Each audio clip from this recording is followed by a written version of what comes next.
right? And it's going to be the LAN experience, which really at the top of the list, if we're talking about LAN experience and the people who notoriously are going to perform consistently, Epic Whale has got to be at the top.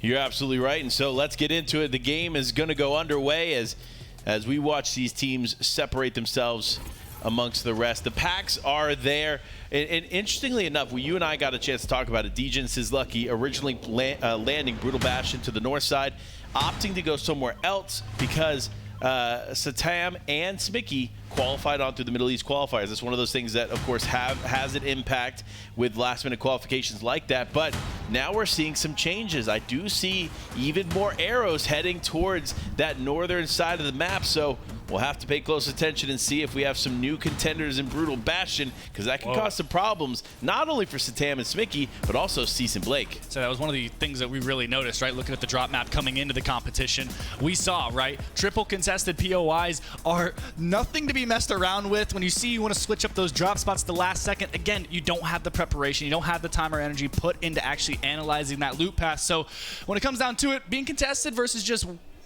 if you're going to be contested, you have to take something that you know and you're comfortable with at least. I agree with that, and I also agree with the decision for Sizlucky and Dejin to make their way back to Brutal Bastion. We talked about how they had switched up in the first 2 games and not found success. It was a very, very good play on their part to come back over and now play for Brutal Bastion. So definitely going to be the play here for them. Nevertheless, though, we got to keep getting into it. Baka Pars obviously landing just north of there. This is actually one of my favorite spots. Somebody's got to myself.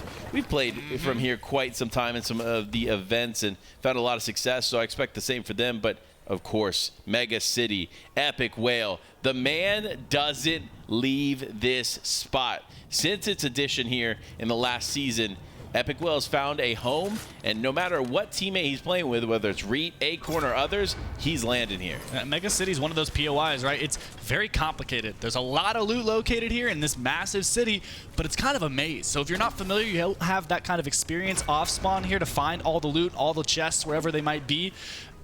The ones who really do have put in the time to make sure they're familiar with it are going to be very successful because it does have so much to offer. It does, and I think Carmi and Vaniac are in for a tough day, because the one thing I will say is Epic Whale's got this spot down pat. I've been watching him in seasons past prep for this, not only obviously this event, but prep for this POI as a whole, so it's going to be tough to compete against that. But no, Bully and Muzz, this is one thing that we knew we were going to see, and that is electrifying action over here towards the south side, because you have some of the biggest names in Fortnite history landing just moments away from each other, just steps away. Of course, one of those teams is Clix and Dukes, as well as you saw there, Muzz and Bully there in the distance. Queasy Veno, Booga, Threats also not too far away, so it's going to be a hot spot on the day. Here we have it, though. Clix sharing some loot. Potentially going for Muzz and Bully here. This could be a problem.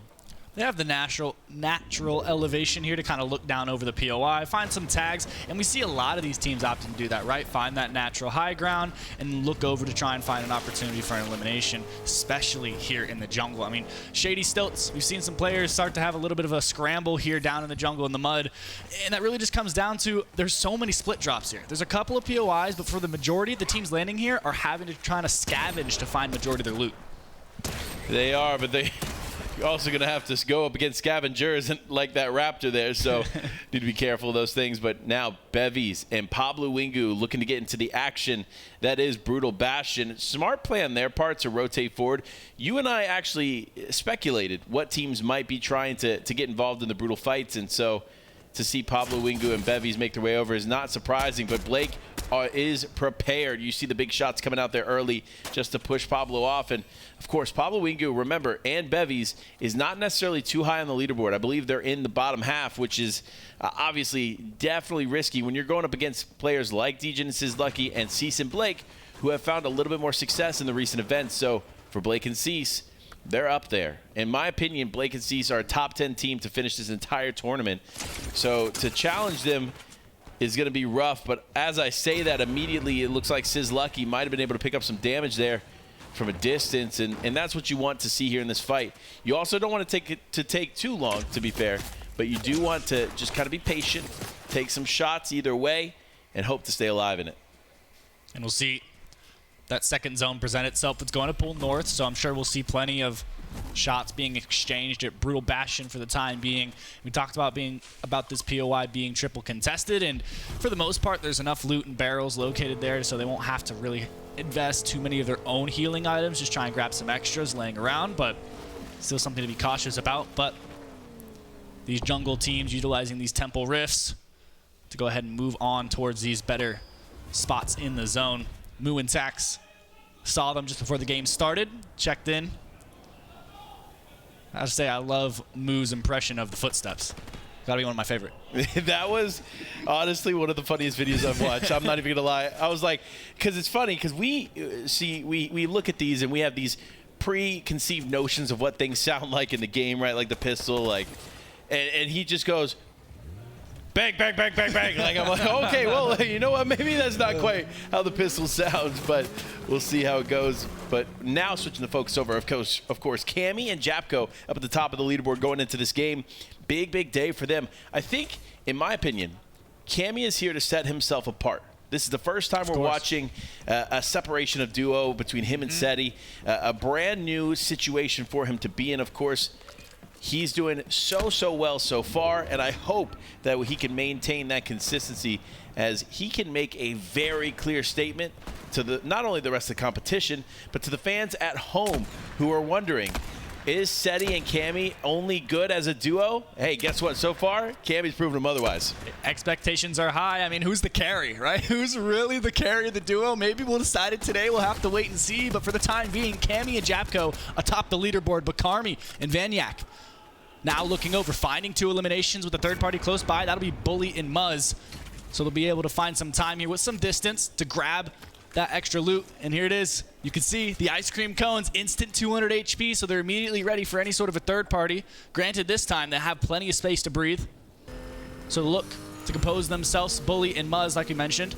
Now moving through that explosive repeater. One of those items we see a lot of players opting to carry if they can't seem to get their hands on a Cybertron cannons, because it is still a very powerful new addition. A similar way to play for. It can break down some of these bunkers for the most part. You're looking for that splash damage mechanic to deal damage around corners. This is it here, Muzz, Bully. This has been a tough fight for them on the day. Can they make something happen, though, is the real question. It is going to be a tough fight for them. They have seemed to found their way into zone, so definitely not going down immediately off spawn, which is a good turn of events here for them. However, they are going to opt to play closer to that storm line, and realistically, that's worked for a lot of teams so far. We talked about that with Emad and Tokata moments ago. They talked about how the teams were opting to fight a little bit more in storm, spend some more time there so that their survival rate can go up a bit into the later parts of the game. So I rate the move, but here it is, of course. Who do you see up at the top of Mega City? Storm or not, Epic Whale just popping off, getting some significant damage there onto Pink and the Nos as they try to rotate. Some serious damage, in fact. Pink and Nos looking to try and use some of their own shockwaves to move towards the zone. They don't have too far to go, but this MK Alpha doing so much damage, especially in the hands of players like Epic Whale and Acorn, top tier aimers in the region, as they'll come out to Riyadh to compete today. Doing so well, coming out hot. We do have 18 games to go, so they do have multiple days of competition to try and keep up this momentum. So starting off strong at least, but Anas on the flip side of things taking a lot of punishment here. Punishment warranted as they opt to just go further and further into the storm, and Anas and Pink just trying to survive here. Now, actually, no. They are not going to go back towards Mega City. Wow. I thought for a second, I was like, listen, I know you guys are like a little vengeful when someone gets some significant damage on you, but this is not the way here, folks, as Pink and Nos opt to go into zone. Definitely the right play here for them, but of course the battle of Brutal Bastion continues. Doesn't look like much has changed except for Mr. Savage and Vidil trying to get involved now, pushing the fight straight to Sizlucky and Degen. They are going to have to use a bunker here early. However, Sizlucky up above. This is not the spot you want to be in here if you are Mr. Savage and Vidil, because it's just going to be relentless pressure non-stop here because Sizlucky does not let up. No, and it seems like that switch and drop spot is going to pay off, so now they'll have that high ground position to look over the rest of the lobby as Zone continues to pull towards this north side, so it could pay off in the long run if they can hold it. But Mr. Savage and Vidil having a long rotate ahead of him to get to this point, landing down near Naughty Nets. So realistically, they've traveled majority of the map to try and invest to get this spot. I'm not surprised. I'm going to be honest. I'm not. But this is a risky play here and a risky position to find themselves in because Casca Reciprocal already up. They're good to go. They have their heals. They can exchange shots, and that's why everything is set up in the way that it is here on the top of the Citadel Tower. But for Karmi and Vanyak, they have a lot to prove, right? Not only do they need to prove that they are the better fighters in a fight like this, they also need to prove that they are the big team for Become Legends, because Become Legends has had some of the most historically best players across the board. So their new signing today actually is definitely adding a little bit more pressure to them. But of course, if anybody can live up to it, it is Karmi and Vanyak. And Zone will close, and the next will form another north pole. So everyone looking to hold that dead side is going to be aiming for the snow or something just towards the north of Breakwater Base. Not a lot of teams there yet, so a lot of real estate available. And these teams in Brutal Bastion will finally have to move, so those high ground positions are not going to pay off for them. But King and Kane looking in a solid position here, looking towards Edge, trying to pick off or fight, trade some shots with Pink and Anas. Seem to be looking to try and close a little bit of a distance. They know they're there. Now just hoping they can go unnoticed. Try and capitalize here. The flare guns will come out, so they'll know their positioning. As Pink, that breacher shotgun can really cause some chaos if you can get an angle onto him. As you see it coming out now, the Cybertron cannon trying to bust up some of these bunkers now. They won't have any more cover. A little bit of a left-hand peek for Pink, though, looking to connect. Not able to do so. Just looking, but King caught out in the air and taken down. Blotcha with the third party, leaving Phaser Came alone. You see the difference here, folks. The Breacher shotgun has been nerfed since we saw it in DreamHack qualifiers, and so it took several more shots for Pink to just get through this bunker, but he's not done hunting yet, as Mixon and Blotcha are above, and now significant damage there, taking off the overshield. Not enough to really start the fight or for them to force the fight, but still enough for them to feel confident in continuing to press this from a distance. You see him now exchanging heals. Little shield fish coming out, make sure that they can identify where that third party actually came from, because they weren't actually able to pick up that elimination. It'll be Mixon and Blotcha atop the trees, the ones able to snag it onto King. Leaving Phaser Came alone to try and clutch up here. We see Moo in the elimination feed taking out Yamzo, but Acorn and Epic Whale still moving. We saw them at Mega City earlier on, seem to have found themselves at least a vehicle, a little bit of a weapon upgrade, maybe one elimination. But now looking to white line, make their way in to this zone. Not investing to look for a dead side at this point, because this team seems to look to try and rack up some mid-game fights to try and get those early eliminations rather than the late game. And it's paying off in dividends because they are really high up on the leaderboard right now. They are, and they've found success into the end games, but now they need to go up against two teams here fighting in the storm, and this could be tough. You did see Paper there. Actually, I believe Paper may have gone down there in that moment, but for now, Moo and Tax still holding strong here in the storm and causing a lot of damage there onto the vehicle.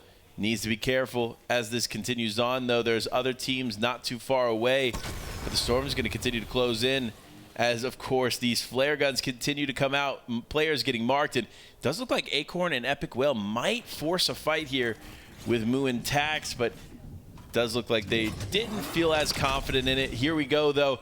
New zone presents itself, and of course, I think it's going to pull just north of Shady Sills. No, right smack dab in the center. Did have to keep the island still involved, you know.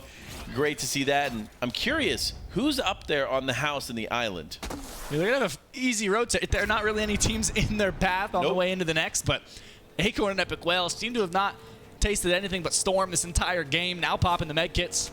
Low on utility items, still has some shockwaves, and of course the Breacher, the Mythic Flapjack. Couldn't really ask for a better loadout as far as fighting in the close range, but still have a long game ahead of them. Blake and C still hanging out here at the Bastion source, and Notch now getting into the mix. Savage and Vidil still hanging out. Just majority of these players just looking to try and wait, because there are a lot of natural launch pads here at this POI, so the teams that choose to glide through the air could become victim and end up being eliminated if they're not careful. I got to talk about this, right? We've seen some other teams where we tune in and they have like a couple weapons and maybe one utility item. Yeah. And that's because they've had to fight for their current position in the zone, right? Cease and Blake haven't had to move, and you look at their inventory, it speaks to that because they have pretty much everything you could possibly want. Bunkers, heals, great weapons, and it's because they haven't had to really make that 1-2 foot pursuit here into the zone. But man, big shots coming out from Acorn. He's going to force the fight onto Amar, and that's going to be one knock coming through. As he gets in there, though, he can cause a lot of other teams here to look his way. Needs to be careful. Epic Whale, though, in that time, takes a lot of damage. So now the fight continues on. Does look like Kanata and Asia is going to opt to separate themselves here from Epic Whale and Acorn, but only for a moment because they could just be looking to take a little bit higher elevation point and make something happen from there. They're still moving through. Great comms there from Epic Whale to kind of pause for a moment to let Acorn come back towards them to give them that cover. Clear the space to make sure, hey, it's safe now. Kanata and Adrian have gone on ahead and rotated through. But the next zone will present that left corner. Two teams in the zone still. One team deep in Breakwater Bay, still in the zone. Doesn't seem like they've been able to make it in quite yet, but now it's going to pay off as it will pull their direction. But we'll see Bad Sniper. 5 eliminations at this point. I mean, that's 60 points alone. That's pretty impressive here from XWeez and Bad Sniper. This is a team that, of course, we cannot ignore. They've been in the EU scene for quite some time. They've done quite a bit, and they do have some of the best aim in the game.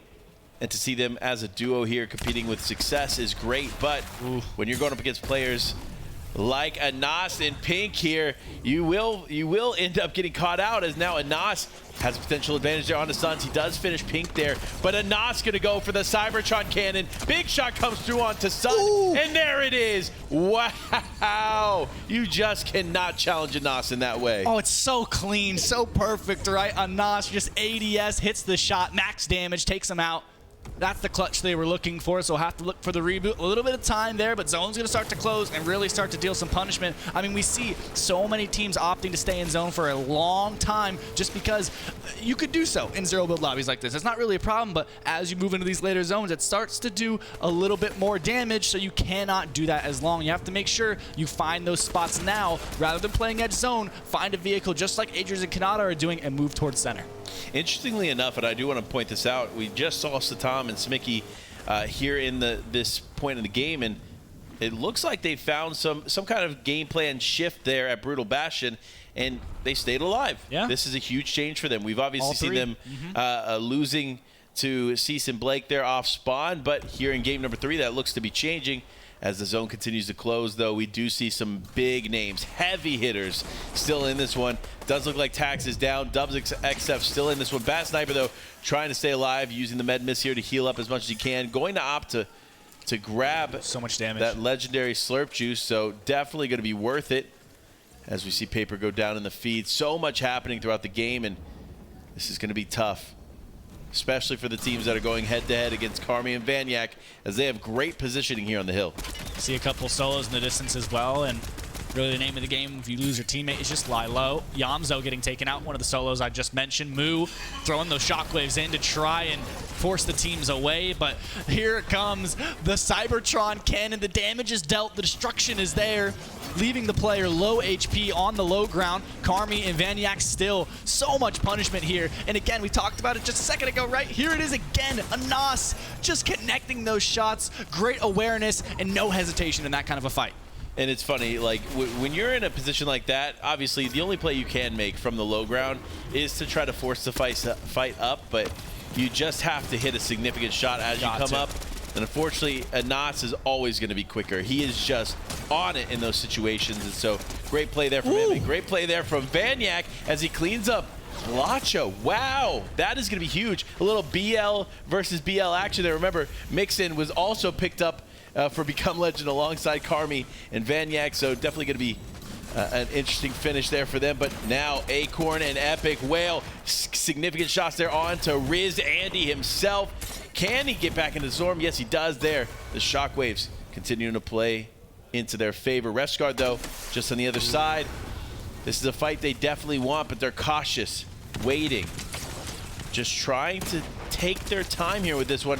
But now shots are coming out. Shockwave comes into Rizandy's box, is going to be forced into Storm there for a moment. Refsguard, though, is not going to slow down on the fight as he gets significant damage on the Acorn. Man, though, they are fighting with just barely anything left. Can they hold on? They have nowhere to go. You can see him glancing back. Acorn trying to figure out, like, hey, can we play this hill? Do we have to wait for zone? What do we have to do to make sure we don't get taken out here? And it seems like they ran out of ammo for just the right moment, leaving Acorn and Epic alone in a moment to try and reset. They'll be able to do so. We'll check with some other teams. But Riz Anley and Refsguard, we've seen them take out some high-profile duos in this competition already. Looking to continue that momentum, though, because they have a great spot as this zone will start to move. Acorn and Epic, well, if there's ever a definition of shambles, this has got to be it. I mean, look, just take a photo of what's happening right now and put it in the dictionary next to shambles, because that actually is what it is. And so definitely going to be rough there for them, but Japko causes some problems there too. You see them forcing the fight there onto so many teams, so many fights going on. Refsguard and Zandy no longer focused on Epic Well and Acorn, now focused on Bloomy. This is going to be a tough fight for him. It does look like he may be a solo player in this one, as Fahad Hero going down too.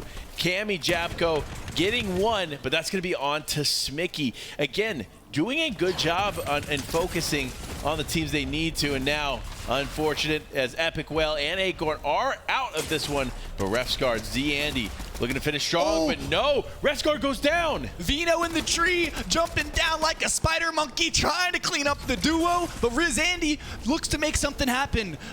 Dives, slides into the building to look for cover. Opt, though, another solo, backside of zone, clutching up for the teammate here of Fluger, as we're about to break into that top 5 dubs and accept one of the only duos left of this competition. But Cammy and Japko on the front side of zone, looking very healthy, Panda.